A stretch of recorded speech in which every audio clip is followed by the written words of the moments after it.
Magandang araw! Ngayon, nandito tayo sa bayan ng Taysan upang ma-interview ang isang taong hinahangaan dahil sa kanyang abilidad sa likod ng kanyang disabilidad sa kanyang mga kamay at braso. So, hindi ito naging hadlang sa kanya para lumaban at mamuhay ng normal. At siya ang nagsisilbing inspirasyon sa lahat ng tao, lalo't higit dito sa bayan ng Taysan. Kaya tara na't kilalanin at tukuyin na natin ang buhay ni Binibining Jane Daria Rams. Magandang araw po. Ako po si Jane Daria Alvaro Ramos. Nakatira po ako sa Dagatan, Taysan, Marangas. Ako po ay 24 years old na. At ako po ay bunso sa 8 magkakapatid.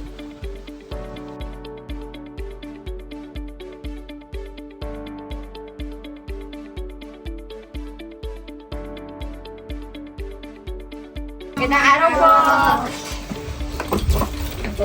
Magandang araw po, Miss Daria. Maaari po ba namin malaman kung ano kwento ng buhay niyo at ano po nangyari po sa inyo? Ako po kasi, yung sitwasyon ko is inborn. Ito na ako nung pinanganak ko. So, sabi daw nila, yung mga nauna kong kapatid, nababanggit din naman ni Papa. Noon daw kasi, pinaglihi ako ni Mama sa sa Manika. Tapos, naglalaro daw yung bunso naming lalaki ng manika. Tapos, yung parts ng manika, pinaghiwa-hiwalay niya yung katawan. Tapos yun, natuwa daw yung nanay ko. So, yun, dun daw niya ako pinaglihi. Then, paglabas ko, ganito. Sa usapin naman pong pag-aaral, kayo po ba ay nakatapos na? Ano po bang inyong mga nabas? Ako po ay graduate ng college sa kursong Business Ad, Financial Management. Tapos po, yung journey ko is talagang, hindi mo naman masasabing hindi ganon kahirap. Kasi pag sinabi mong mahirap, siguro ako rin yung klase ng tao na hindi ko tinitingnan yung hirap. Ang tinitingnan ko, yung kalalabasan ng hirap. And then, start ako. Hindi ako tinatanong nila kung saan ako pumasok, kung nag-spend ako or what. Sinasabi ko is hindi. Talagang simula kinder, nasa normal school ako. Kumbaga, yung nakakasilumuha ko, ako talaga yung naiiba sa kanila. Na-experience ko na lahat. Sabi ko nga. Pero yung sa bullying, sa part ng bullying, elementary days, na-experience ko talaga yun. And then, nung nag-high school naman, hindi na siya ganun kabigat. I mean, siguro doon na nag-umpisa yung maturity ng tao na kapag nakita nila yung situation, mako-curious na lang sila. Ganon din sa college. And then, dito kasi nung elementary ako, syempre dito lang yung sa Dagatan. Walking distance, parang wala pa sa akin, hindi pa problema na kahit maglakad ako, makakauwi at makakapasok ako ng school. And then, ganun din, walang problema. Siguro sobrang gifted ko na nakakapagsulat yung kaliwa kong paa. Yeah. Kasi dalawa yung purpose ng paa ko. Ang isa, ang kaliwa, pansulat. Ang kanan, pangkain. Magkaiba. And then, so gano'n, natuto tayo magsulat. Di ko rin ina-expect yun, like, tumitingin na lang ako sa salamin. Tinitingnan ko, paano ko nahahawakan yung ballpen? Paano ko napapatinta? So, talagang ganon. Yun nga yung sinasabi na kapag gusto mo, magagawa mo. So, tuloy-tuloy lang yun. Nakagraduate ako ng grade 6. Nakagraduate ako ng senior high dito din sa Dagatan. So, nung nagka-college ako, ito na yung kaibahan. Kasi ang college sa Batangas City, sa Golden Gate. So, bago ako nag-college, sinabi ko muna sa papa ko. Tinanong ko muna siya. Sabi ko, Pa, gusto ko mag-college. Then sabi niya sa akin, kung kaya mo, bakit hindi?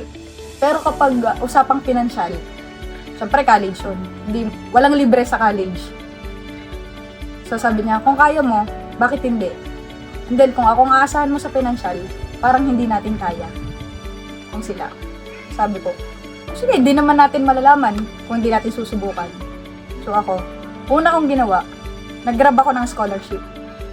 Pagka-grab ko, yun yung sinasabi na hindi ko nilalakad ng scholarship, tinatakbo ko na. Makuha ko lang. Yeah. Nakagrab ako ng scholarship dito kay Governor Dodo. 4 na taon. Simula first year hanggang 4th year, na-maintain ko. Dito sa Taisan, sa LGU, nag-grab ko din ang scholarship. Na-maintain ko din, 4 na taon. And then, meron akong mga sponsors. Hindi ko alam kung pwedeng banggitin, pero katulong ko talaga ang Mayor Tande. Kumbaga, ang tawag ko na sa kanya, Daddy Yo. Kasi talagang hindi niya ako tinanggihan. Kumbaga, lahat ng sobrang expenses na hindi kaya ng scholarship, siya nagpo-provide. Nakatapos ako ng college, and then, muntik pang hindi. Kasi yun nga yung sinasabi ko na kahit sobrang aggressive mo, na maabot mo yung pangarap mo. Kasi ang unang goal ko talaga, makagraduate. Hindi ko pa iniisip na pagka-graduate ko, ganito, ganyan. Wala akong plano sa ganung bagay. Kasi, the more na nagpaplano ka, pag hindi natuloy, parang nadidisappoint ka lang. So sabi ko, go with the flow. Muntik na ako hindi makagraduate kasi yung papa ko, mas naunang gumraduate sa akin. Year 2022, February 14, bigla siyang tinamaan ng hypertension. Unang stroke niya, that time. Ang graduation ko, October. So nauna siya, February. Parang ang kulang ko na lang nun is OJT. Yun na lang. So parang dumating nga ako sa point na sobrang hyper ko na, excited ako, konti na lang kako, makakagraduate na ako, makakasama ko ulit siya sa stage. Then bigla siyang nawala. Parang ano mo yun, yung sinasabi ng mga tao na kapag nawalan ka talaga ng lakas, hindi mo alam kung saan ka magsisimula. Then na-experience ko din na, possible pala na kaya mo lang ginagawa ang isang bagay kasi kailangan mo, pero hindi mo gusto. Kasi wala akong choice, hindi ako gagraduate kung hindi ako nag-OJT. Yun na lang, OJT na lang, kailangan ko. Back to nung last, di ba nagpalabas ang Rewind? Alam mo, ang sobrang iniyakan ko doon, yung sabi ni Lods, na kahit galit na galit siya, kahit galit na galit si Dingdong sa kanya, nung kinuha niya yung nanay niya, is ginawa niya. Kasi, hindi naman siya lalakas. Hindi siya magiging ganon na kasi si Dong nag-success siya sa sa career niya. Hindi siya magaganon kung walang kinuha si Lods. So, yun talagang inspirasyon niya. Then ako, sige tuloy. Kasi kailangan natin. And then, kaso nga lang, nung gumraduate ako, hindi ko alam yung pakiramdam. Like, hindi ko alam kung ma-excite ako, matutuwa ako, or ano ba, kung may lungkot ba. Sabi ko, gusto naman to ng papa ko. Ang kaso nga lang, wala siya. Nung panahon. Nakagraduate tayo. Sa pagka-graduate natin, talagang pumahinga din ako.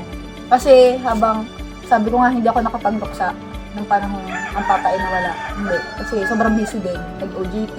Parang hindi mo maisingit yung pagluluksa mo that time. Siguro pag-graduate ko, magpapasko nun. Unang Pasko na wala siya, birthday niya December 23. Doon ko palang nailabas lahat. Siguro ay sa akin, nag-late reaction. Natutuwa naman ako na nakagraduate ako ng kurso nga ng business ed kasi pangarap yun ng papa ko. Ako kasi dapat, kaklase ako ni Ma'am Carmela na kukuha din ako ng education.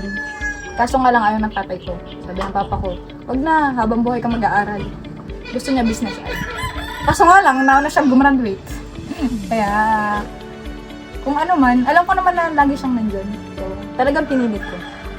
And then yun, yung sa pagpapahinga ko yun, 9 months akong nagpahinga. Pero hindi ako nabuntis ha.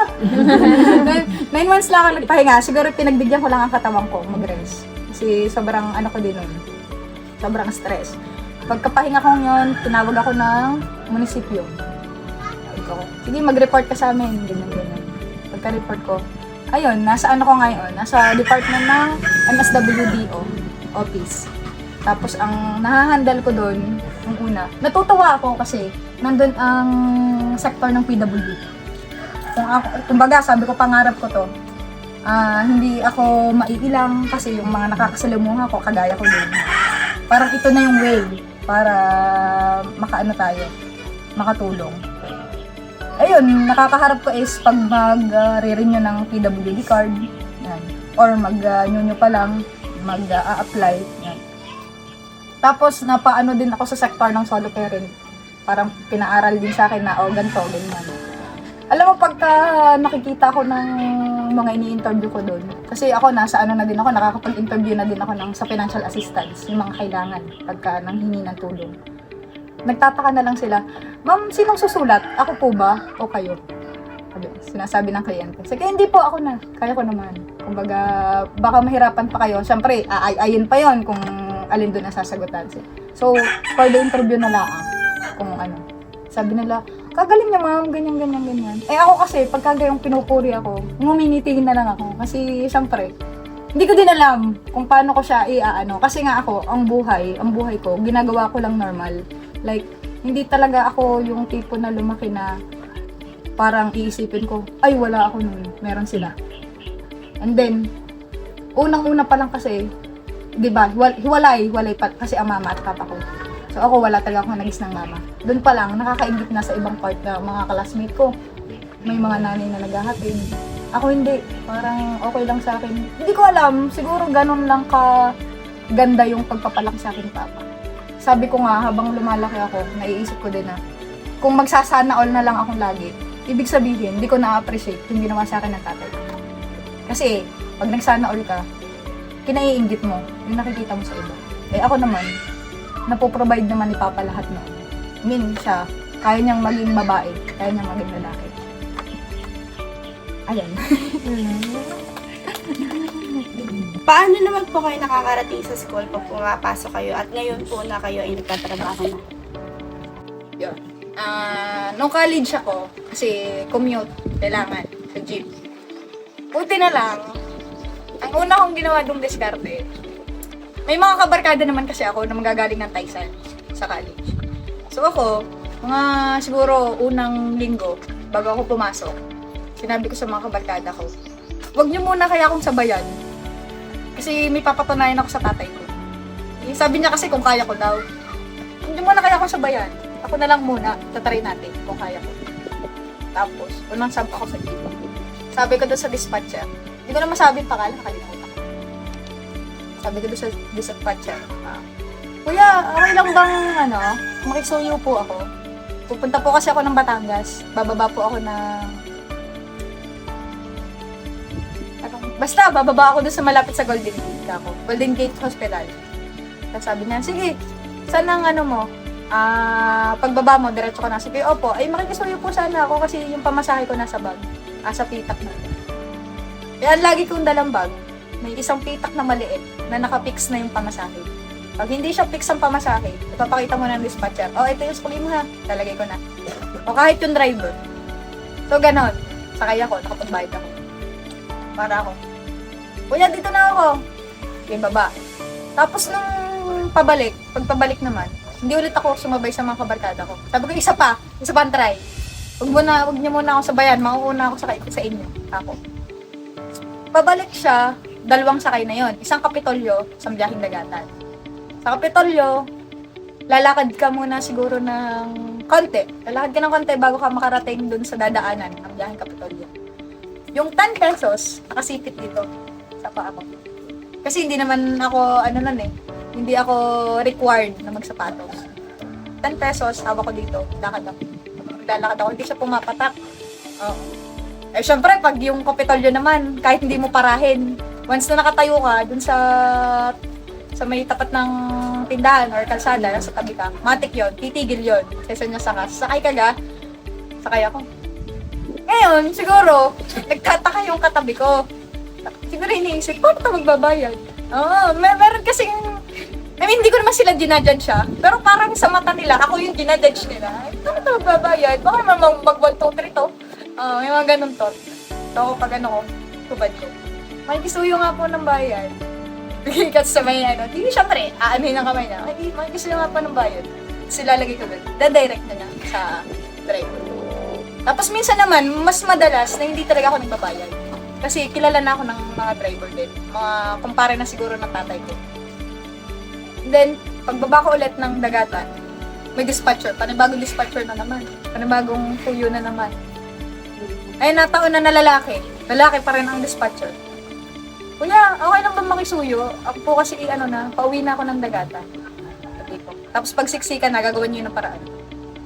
Reserve na tong sa dulo wala nang Sabi ko siya, "Kuya, pasuyo na lang po. Makikikuha na lang po ng bayad." Automatic. That day, kuhang bayad. Sa mga susunod na araw, tanastin ko ulit, sa linggo na gano'n. Hindi na ako nagsasabi sa dispatcher. Alam na ng dispatcher ang gagawin. Yan, gano'n. And then ngayon sa trabaho naman, naka-service naman kami. Para nag-aantayin na kami dito sa may kanto. Service kami. May katrabaho din ako na pinasusuyuan ko din. Ma'am, pwede ka pong makisuyo. Ganyan. Nakikiabot na lang po kay sir ng bayan. So, fix na yon, maghapon na. And ngayon, nabago na kasi may isa akong kabarkada na nagtatrabaho na din sa munisipyo. Nakamotor naman. May share ako sa inyo. May isa kasi ako dun na, may isang head doon sa N-Dream. Ngayon, uuwi na kami. Siyempre, nakamotor kami. Sabi niya, nakasakay na ako. Sabi niya, ay kapit! Sabi niya, ay kapit! Bigla siyang napatigil. Hindi niya na ituloy. Sabi niya, ay kapit! Tapos napatigil siya. Sabi niya, ay, paano ka pala kakapit? Sabi niya yun. Sabi ko, sir, paano? Kakagatin ko ta sa leeg. Tapos sabi niya, ay, dapat magdala ka daw ng tali. Magdala daw ng tali. Paalis na kami, umaandar yung motor. Sabi ko doon sa nagdadrive ng motor, magdala daw akong tali. Ako, aso mo? Hindi, lohan lang namin naman. Pero ako, magaling ako magbalance sa gitna. Magaling ako magbalance sa motor. Lagi pag nga sinasabi sa akin, kapit ikaw. Sasabihin ko, ay, gusto ko nga akong driver. Ayaw lang ako paghawakin ng manubela. Ganun na lang yung aking sinasagot. Kasi, lagi nilang kapit. Kahit naman di nakakapit, di naman nalalaglag. Talagang, sana yan din. Then, magaling din ang driver kung tumansya. Pagka alam niya na, actually, nagmamabilis din yun Pag talagang kami may kinakailangan na rush, nagmamabilis din yun. Talagang magaling lang siguro kaming mag-balance sa isa't isa. Parang kapal namin ang isa't isa. Na walang mahuhulog. Ayun. Sure ko lang kasi natatawa pa rin ako ngayon. So, sa kabila po ng inyong disabilidad, ano naman po yung kaya nyong gawin? Ako po kasi, sabi ko nga, kahit hindi to pwedeng sabihin ng word, wala kasi ako may isip na term. Kasi bawal mo daw kasing sabihin ng word na normal. Kasi ang kabaligtaran nun, abnormal. Pero ako talaga lumaki ako na kung ano kayo, ganun din. Like, kaya ko magluto. Pero ngayon hindi na ako masyadong nagluluto kasi ang ate ko na nagluluto. Pag umuwi ako ng trabaho, meron na. And then, kaya ko din maglaba naman. Pero hindi ko na rin nagagawa ngayon kasi ang ate na din. And then, ganun din. Like, paano ba? Kaya ko mag-plancha. Pag talagang need i-plancha ang damit. And then, sa sulat, wala namang problema. Like, ganun din. Parang normal din sa kamay. Kaya ko mag-computer, kaya ko mag-cellphone. Kahit mag-1v1 tayo sa ML ngayon. Yeah. Siguro yun na yung special skills ko talaga sa mga electronics device. Minsan kasi may nag-ano sa akin. Sino bang kabarkada ko yun? May kachat kasi ako noon. Sabi niya, bilis mo naman mag-type. Sabi niya, hindi ko rin alam kung bakit hindi nagdo-double yung typing kasi ang keyboard napakaliit lang sa sa cellphone. Napakaliit lang ng keyboard. Hindi ko din alam. Siguro sana yan na lang din. Kasi may mga situation talaga na ganun. Kung ano talaga yung way na kinalakihan mo. Yun na, doon ka naman sasanay. Yeah. And then sabi din naman ng papa ko noon, yung mga bagay na kaya mo, dapat hindi mo na inaasa sa iba. Kaya siguro na-adapt ko din na, okay, pag kaya ko naman, sige, gawin natin. So, pag umaalis sila, o mga pamangkin ko lang naiiwan, so, kaya ko naman, makakapagluto naman ako ng akin. Kasi sinasabi ko nga, kapag hindi mo natutunan ng isang bagay, pag iniwanan ka, pag wala ka ng kasama, mamamatay ka. Oo, talaga. Ako, as long as may maluluto ako, buhay ako. Kaya nga sabi ko din, mas pinilit ko na magkatrabaho talaga. Kasi iba sa feeling, iba sa pakiramdam na yung ginagastos mo, galing sa sarili mong pagod. Iba sa feeling na pag may nagustuhan ka, yung ipambibili mo, galing sa sarili mong sahod. Sabi ko nga noon, kahit alam ko naman sa sarili ko na inspired talaga ako kay Papa. Baga, tatanungin niya lang ako kung ano gusto ko. Talaga ako yung nasusunod. Pero pag sa usapang pera, mas nakakapako siya. Mas gusto ko ako nagtutuloy. Kaya nga nung unang sahod ko, alam nyo ba, machika ko lang sa inyo, na First time ko maka-experience ng 13 month sa munisipyo. And then, hindi ko din ina-expect na ganun kalaki kasi nga, 6 months pa lang naman ako. Hindi ko ina-expect. Pagkakita ko, nung ano kong yun, nakala ko nga sahod yun eh. Tapos sabi ko, parang sobra naman kung sahod kasi hindi ganun yung sahod ko. Pagkakita ko doon, ang una ko na lang naisip, anong silbi na malaki ang 13-month pay ko? Kung magagawa ko lang na pamasahe, yung 13-month pay ko, papunta kay Papa, baka ginawa ko. Kasi dapat, talaga, kahati siya doon. Kumbaga, matitikman niya. Eh, wala tayong magagawa. Siguro, masaya na din si Papa nung nakita yung 13-month pay ko. Yan lang yung una kong naisip talaga. Ang masasabi ko lang po, talagang ang unang kailangan natin sa buhay ay talagang magtiwala kay Lord. Kasi sabi nga, wala siyang ibibigay sa ating problema. Hindi niya ibibigay ang problemang 'yon kung alam niyang hindi natin kaya. So, sa akin, sa case ko, sa mga kapwa ko PWD, siguro is tatagan lang talaga ng loob. Kailangan malakas ang kapit mo kay Lord. Alam mo sa sarili mo na hindi reason yung word na mahirap para magpatuloy ka. And same din sa mga tao na wala namang kapansanan. Alam mo kasi, ang kaibahan lang kasi sa may kapansanan at wala. Yung the way na kayang nilang gawin. Pero ako nga, sabi ko, kung may kaya man kayong gawin na hindi ko kaya, sure ako na meron din akong kayang gawin na hindi nyo magagawa. So, patuloy lang sa laban. Sabi nga sa kasabihan ng mga Batangas, susuka pero hindi susuko. So, ang problema talagang kaano na yan, kakambal na yan ng tao. Kung nagkakaproblema ka, surrender mo lang lahat kay Lord. Kasi ako, sa dami ko na ng pinagdaanan ko, niluluhod ko lang talaga kay Lord. Pag naluhod mo yan, gagaan yan lahat. So, ayun.